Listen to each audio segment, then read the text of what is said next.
Muy buenos días a todo el público presente, buenos días a los jueces y juezas de esa jurisdicción tan hermosa como es la jurisdicción de niños, niñas y adolescentes. A mis compañeros magistrados del Tribunal Supremo de Justicia, a mi equipo de trabajo también presente, en fin, a todos los que hoy asisten una vez más a esta cita memorable todos los años. Para mí es de una gran complacencia continuar hoy, después de 18 años, con la misma cita, con los jueces y juezas de esta jurisdicción, repito, tan hermosa como la que nos ocupa hoy día.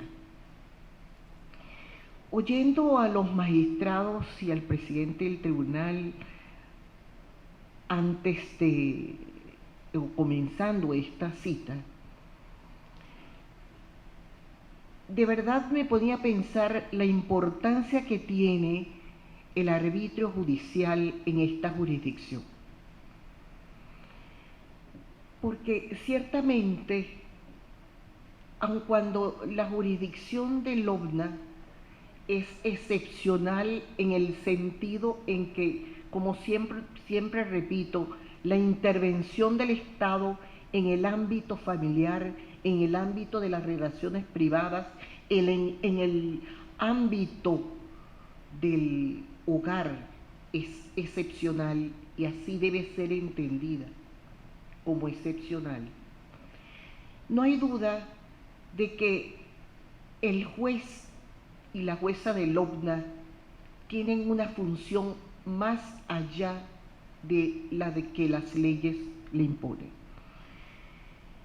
Justamente pensando en estos temas es por lo que quisiera conversar sobre una decisión de la Sala Constitucional que es la contenida en la sentencia número 828 del 3 de diciembre de 2018, que con un obiter dictum establece la extensión de la extensión jurisdiccional para todas las jurisdicciones.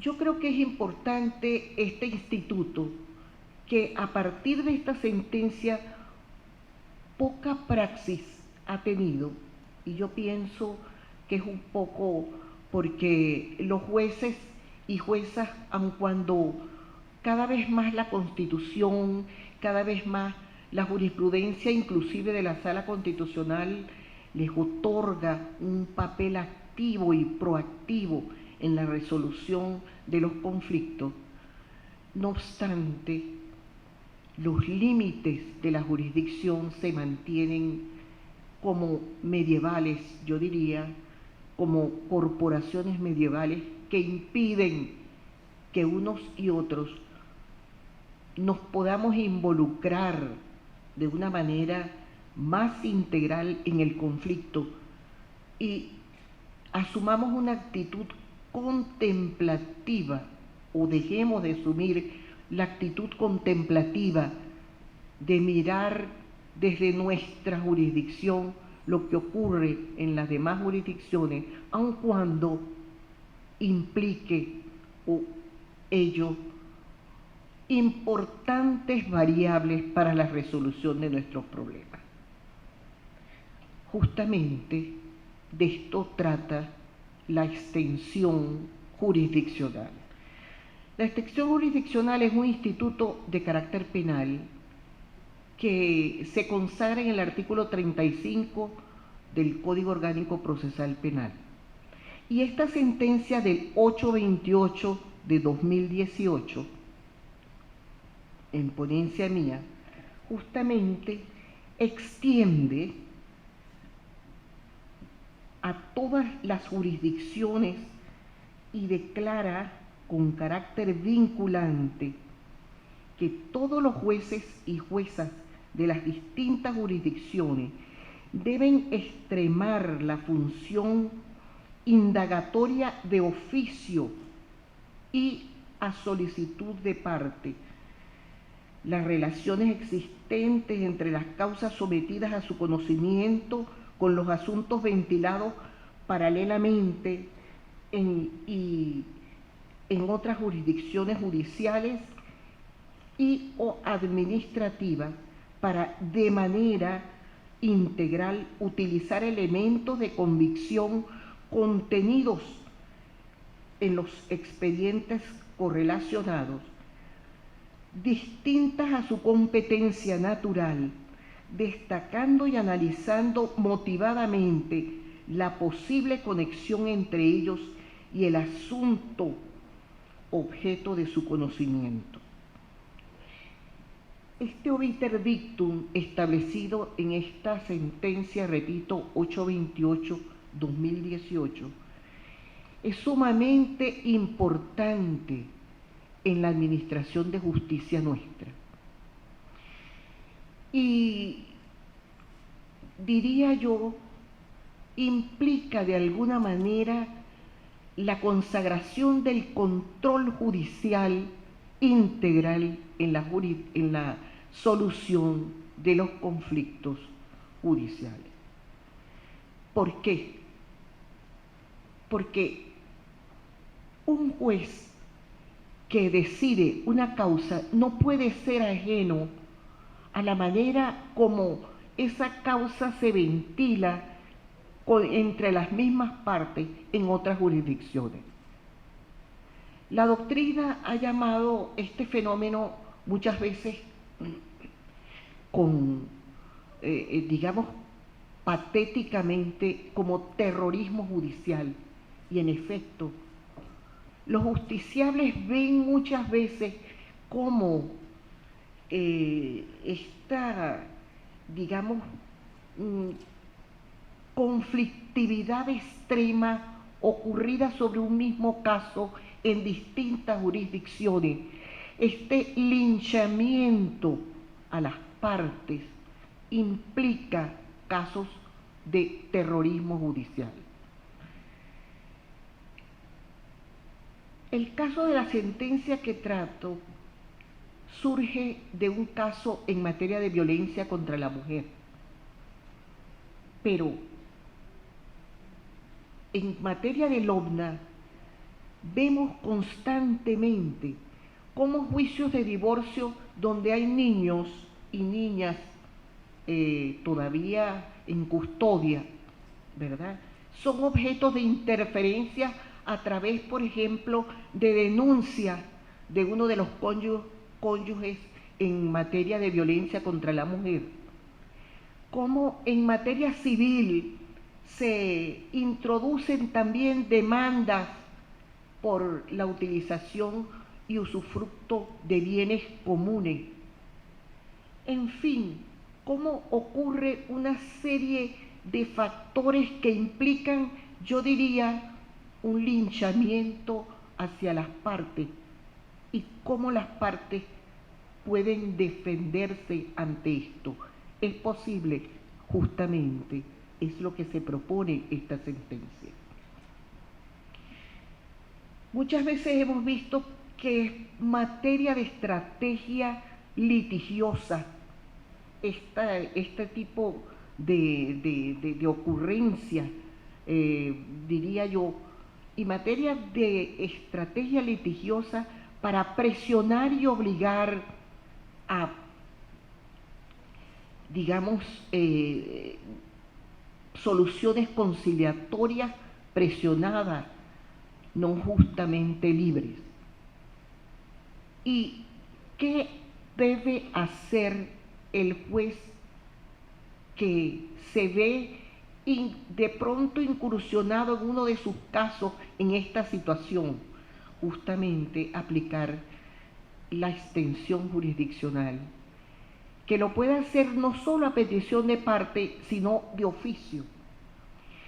En este sentido, un juez de LOBNA que tiene en custodia o que está resolviendo un problema de divorcio y donde se ve que hay una denuncia de trato cruel por parte de un progenitor contra el otro para forzar y hacer más difícil la separación y las instituciones de custodia de los hijos, de los niños y niñas.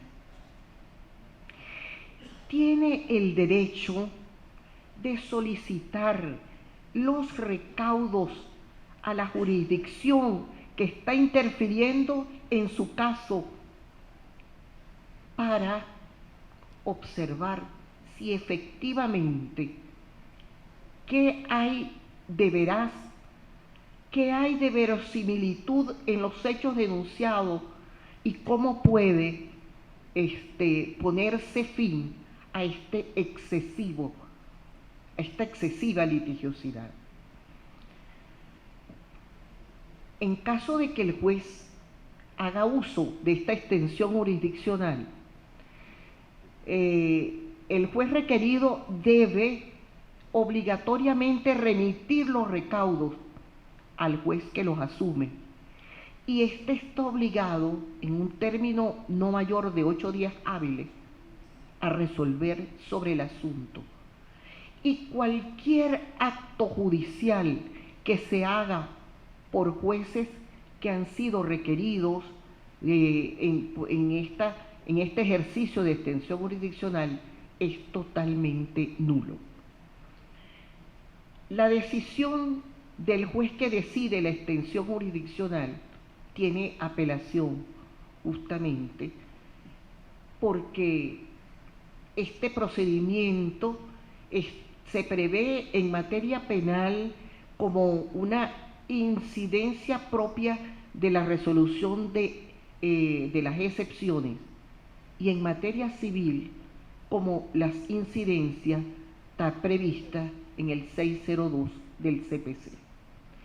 De modo entonces que este obiter dictum de esta sentencia, repito, 828-2018, se propone deslastrar el juicio, el asunto familiar de todas las interferencias que lo empañan, de todas las interferencias que lo perpetúan, que lo complejizan y que impiden, en perjuicio de los niños y niñas, la pronta resolución del asunto. Yo insisto siempre en decir que en la jurisdicción del OVNA hay un elemento del derecho moderno, que es que por primera vez el afecto es tomado en cuenta para la decisión de las instituciones. Porque a diferencia de hasta hace apenas 50 años, lo principal en el núcleo familiar no es la estructura triangular del padre y la mamá, del papá y la mamá unidos en matrimonio, sino que lo principal en la familia es el hecho perenne de la existencia de un hijo. De modo entonces que los jueces que analizan las estructuras, las instituciones familiares, y particularmente los jueces del OVNA, deben tomar en cuenta siempre esta única realidad perenne que es la existencia de niños y niñas, y tomar en cuenta fundamentalmente el elemento del afecto, que es un elemento extrajudicial, pero de un valor esencial en el establecimiento de las resoluciones del conflicto. Por esto es que nosotros tenemos obligatoriamente que escuchar la opinión del niño y niña involucrado en el asunto, y no para hacer lo que el niño y niña digan, sino para saber cuál es el afecto que implica o cuál es el grado de afecto que implica el niño dentro de su centro familiar, dentro de su hogar.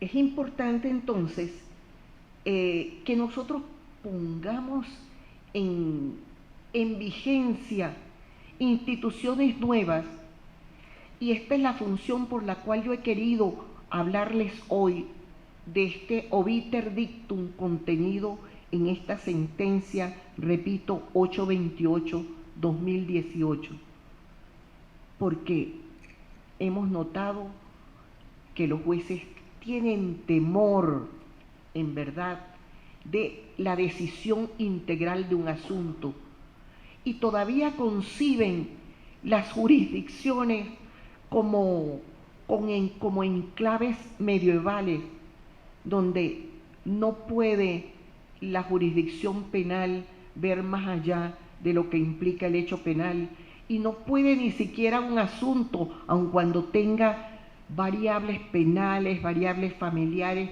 variables civiles, no puede deslastrarse, y esto es falso. Yo comulgo con el principio de la plenitud hermética del derecho, porque ciertamente no es necesario ni siquiera esperar que las leyes se reformulen, que no es necesario que los abogados fomenten la imagen, la matriz de que no se puede hacer más nada porque las leyes contienen un freno. No. Es posible, mediante este principio de la plenitud hermética del derecho, resolver con el derecho que tenemos y con la aplicación del arbitrio judicial, es posible la solución de todos los problemas.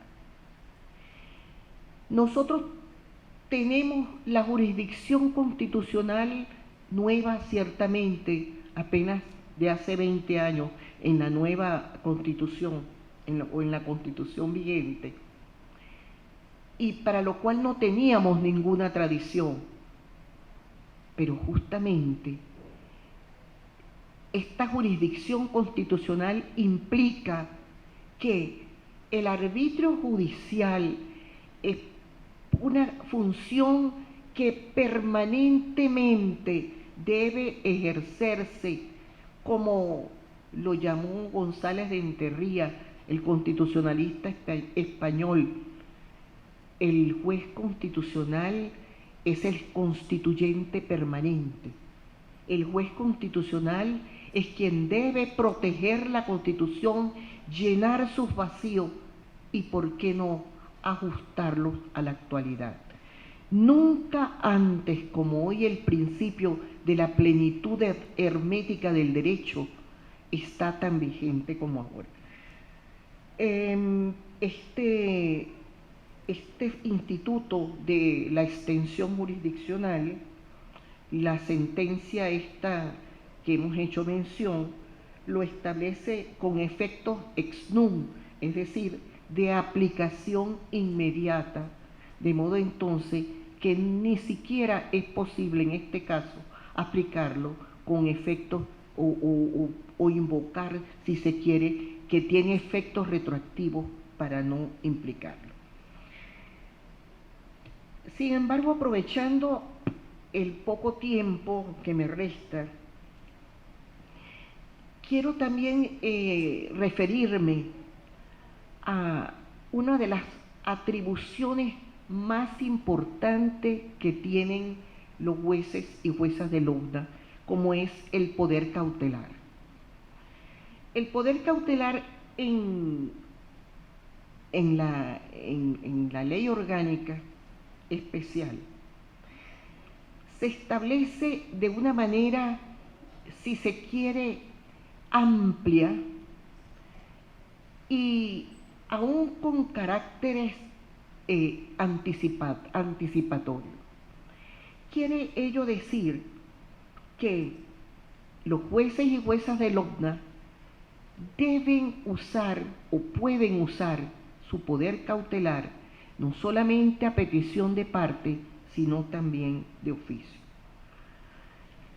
Y las situaciones que establece el 466 de la LOCNA tienen mero carácter enunciativo. Sin embargo, es necesario prudentemente ejercer el poder, el arbitrio judicial de manera cautelar. Quiero invocar también la sentencia 1662 del 2003 de la Sala Constitucional, donde en esta sentencia la Sala reitera permanentemente que puede abusarse del poder cautelar y que es nula cualquier medida cautelar que implique abuso, extralimitación, que se salga, si se quiere, de los límites precautelativos de este poder cautelar. En esta sentencia, evidentemente, es posible inclusive accionar mediante amparo una medida cautelar excesiva, una medida cautelar que cause daño o que vacíe de contenido las partes.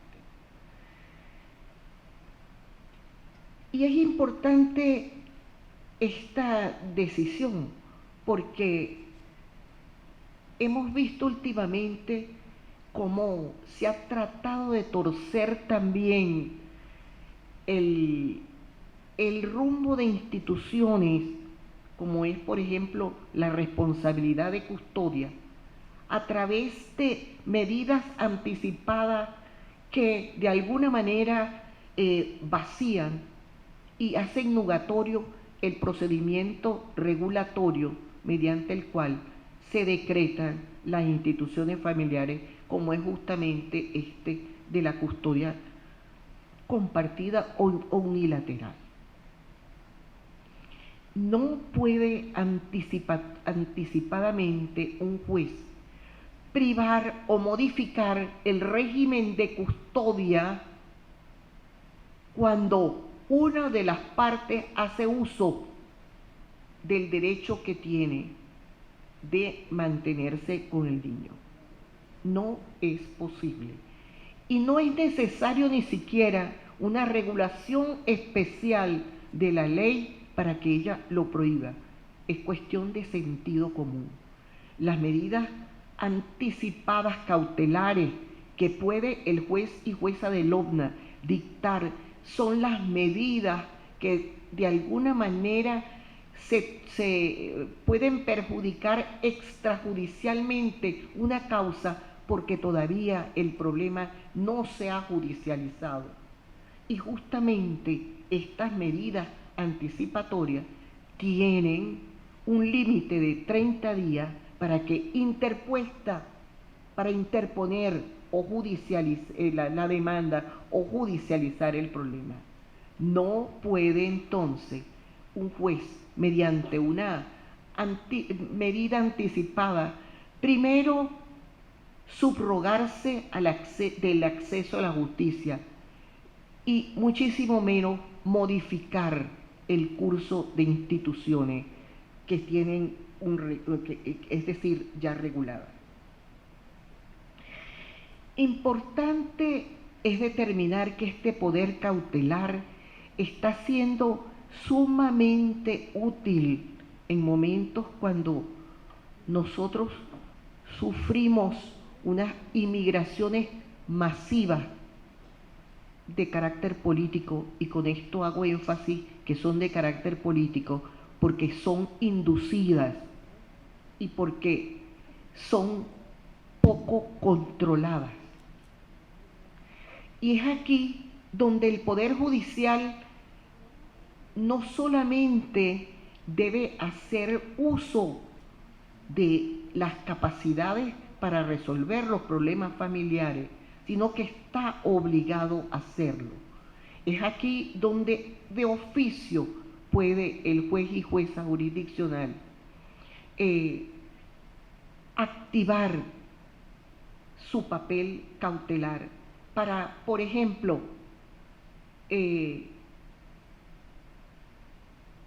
judicializar el hecho o la situación legal en la que se encuentran un niño o niña migrante solo, sin control de sus padres. Nuestro problema está justamente en cómo extender jurisdiccionalmente las soluciones que nosotros encontramos cuando estos niños no están en territorio venezolano, sino que están en otros países, Ecuador, Colombia. ¿Cómo podemos nosotros hacer para resolver estos problemas? Y quiero decirles que tengo que celebrar que la jurisdicción venezolana del OVNA ha sido activa, ha sido eficiente para resolver este tipo de problemas que muchas veces las vías diplomáticas no lo pueden hacer. Y el reconocimiento no solamente es interno, es también externo, porque en estos momentos tenemos solicitudes de países como Ecuador que están pidiendo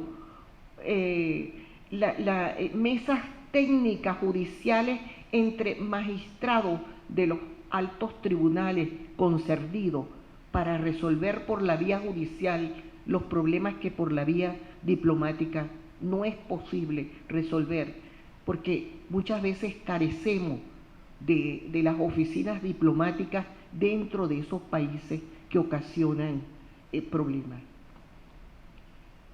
¿Qué hacer en esto?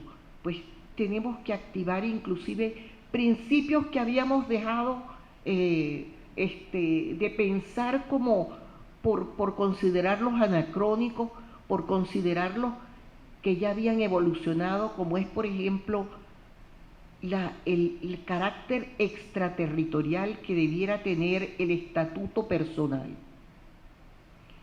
¿Por qué no pensar que nosotros tenemos la obligación de proteger a nuestros nacionales, no solamente en nuestro territorio, sino más allá del territorio, con carácter extraterritorial? Un niño nacido en el exterior de padre y madre venezolano, o de padre o madre, uno de los dos, venezolano, es un niño venezolano. ¿Por qué no empezar a aplicar el carácter extraterritorial del estatuto personal? Esto es perfectamente posible. Y no seríamos el único ni el primer país que lo hace en el continente americano. Los estadounidenses están cansados de hacerlo, de reivindicar el principio aún en tiempos de guerra, con sus propios nacionales y con nacionales yendo inclusive con objetivos abusivos. Pues nosotros tenemos que hacerlo en función de qué, de nuestros niños y niñas. No pueden existir actualmente en ningún país del mundo, porque desde la Primera Guerra Mundial, la condición de apátridas, la condición de ciudadanos sin país es impensable. Pues no podemos tampoco nosotros permanecer impasibles ante la situación que actualmente están confrontando miles de niños venezolanos que no solamente han nacido accidentalmente en territorios vecinos, sino también que han sido abandonados por sus padres. De modo entonces que aquí perfectamente es posible que el juez y jueza del OVNA aplique cautelarmente de oficio, ¿verdad? Y instituciones como el abrigo y posteriormente la colocación familiar. Y nosotros lo hemos hecho cuando un contingente o un grupo de niños palestinos llegó al país en razón pues de las guerras del Medio Oriente, ¿verdad? Los jueces y juezas del OVNA aplicaron justamente estos institutos. Es más, aplicaron los institutos, estos institutos y invocaron instituciones ajenas a nuestro acontecer, como es por ejemplo para los países musulmanes lo que se llama la kafala. La kafala justamente es la institución mediante la cual las familias, ¿verdad?, musulmanas tienen un derecho natural de custodiar y de criar a los niños connacionales. Bueno, asimilemos nosotros ese principio, esa institución. Si nosotros tenemos niños colombianos, niños ecuatorianos, niños de otros países en nuestro territorio, en una situación de, digamos, desprovistos totalmente de alguna tutela o custodia legal, pues una familia connacional al niño es justamente la institución más adecuada para el cuidado de este tipo de problemas. De modo entonces que no hay duda que aquí ni siquiera podemos tener conclusiones, sino se trata de despertar todo un cúmulo de ideas, se trata de plantear esto o pensar estos problemas de una manera problematizada, que es la mejor forma de estudiar el derecho. Si cuando estudiamos el derecho, si cuando estudiemos una norma, si cuando leamos una disposición no encontramos problemas, es porque o no sirve la norma o no servimos nosotros los intérpretes. De modo pues que yo, para finalizar, los insto una vez más, como todos los años, a ser proactivos. No en vano, ni retóricamente la Constitución Nacional le otorga al Tribunal Supremo de Justicia la administración y el gobierno del Poder Judicial. Ejerzamos ese poder. Buenos días.